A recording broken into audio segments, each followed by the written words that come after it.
ফের অপারেশন সিন্দুর। ভারত বিরোধী কার্যকলাপে লাগাম না টানলে চরম ফল ভুগতে হবে পাকিস্তানকে। ফের কড়া হুঁশিয়ারি সেনাপ্রধান উপেন্দ্র দ্বিবেদীর।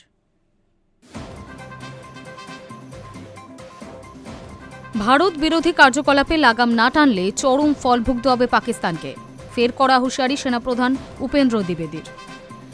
সন্ত্রাস জারি থাকলে মানচিত্র থেকেই নিশ্চিহ্ন হয়ে যেতে পারে ইসলামাবাদ, এমনই হুঁশিয়ারি শোনা গেল সেনাপ্রধানের গলায়। শনিবার দিল্লির মানিকজ সেন্টারে ইউনিফর্ম আনভেইলড আয়োজিত একটি অনুষ্ঠানে তাকে জিজ্ঞাসা করা হয়েছিল, গত বছর অপারেশন সিন্দুরের মতো পরিস্থিতি আবার তৈরি হলে ভারতীয় সেনাবাহিনী কিভাবে তার জবাব দেবে। আর তার উত্তরেই সেনাপ্রধান দ্বিবেদী বলেন, পাকিস্তান যদি সন্ত্রাসীদের আশ্রয় দেওয়া ও ভারতের বিরুদ্ধে কার্যকলাপ চালানো অব্যাহত রাখে, তাহলে তাদের সিদ্ধান্ত নিতে হবে যে তারা ভূগোলের অংশ হতে চায় নাকি ইতিহাসের অংশ হতে চায়।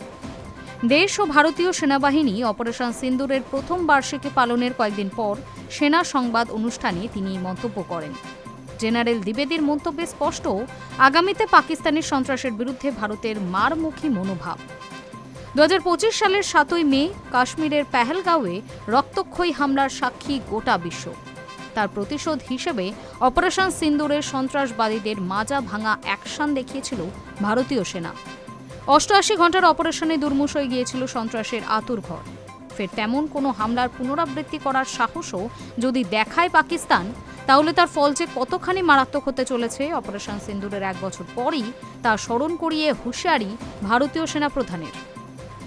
High news network.